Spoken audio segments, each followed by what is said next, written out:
So how did formula 1 get it's name? So അത് മനസ്സിലാക്കാൻ വേണ്ടി നമുക്കൊന്ന് ടൈം ട്രാവൽ ചെയ്ത് പുറയിലേക്ക് പോകാം, ഒരു 120 വർഷം പുറയിലേക്ക്.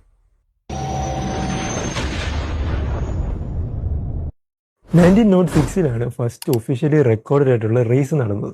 അപ്പോൾ ആ റേസിന്റെ ഗ്രാൻഡ് പ്രൈസ് എന്ന് പറയുന്നത് 45,000 ഫ്രാങ്ക്സ് ആയിരുന്നു.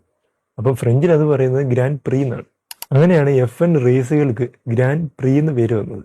അങ്ങനെ 1906 തൊട്ട് 1947 വരെ യൂറോപ്പിലെ മിക്ക രാജ്യങ്ങളിലും പല സ്ഥലങ്ങളിലായിട്ട് റേസ് നടക്കുന്നുണ്ടായിരുന്നു. അങ്ങനെ 1947 ഓർഗനൈസേഴ്സ് ഒരു പ്രോപ്പർ ആയിട്ടുള്ള ഒരു ഇവന്റ് നടത്താൻ വേണ്ടി തീരുമാനിച്ചു. അങ്ങനെ നടന്ന ചാമ്പ്യൻഷിപ്പാണ് ഫസ്റ്റായിട്ട് റെക്കോർഡ് ചെയ്ത ചാമ്പ്യൻഷിപ്പ്.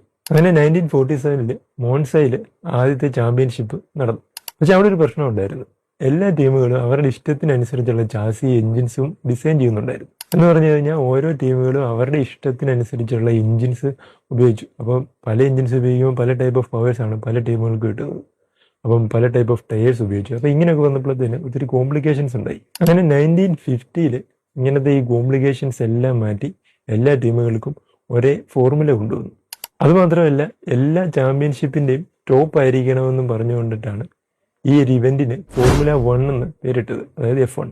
ഫോർമുല 1 താഴെ ഫോർമുല 2, ഫോർമുല 3 അങ്ങനെയുണ്ട്. അപ്പോൾ ഈ ഫോർമുല 2 എന്താ, ഫോർമുല 3 എന്താന്ന് ഞാൻ ഡീറ്റെയിൽ ആയിട്ട് ഒരു വീഡിയോ ചെയ്തിട്ടുണ്ട്. അതിൻ്റെ ലിങ്ക് ഞാൻ ഡിസ്ക്രിപ്ഷനിൽ കൊടുത്തേക്കും. നമുക്ക് ഫോർമുല 1 കുറിച്ച് വേറെ എന്തെങ്കിലും ടെക്നിക്കൽ സൈഡോ ഫിസിക്സ് സൈഡോ എന്തെങ്കിലും അറിയണമെന്നുണ്ടെങ്കിൽ കമൻറ്റ് ചെയ്യണേ.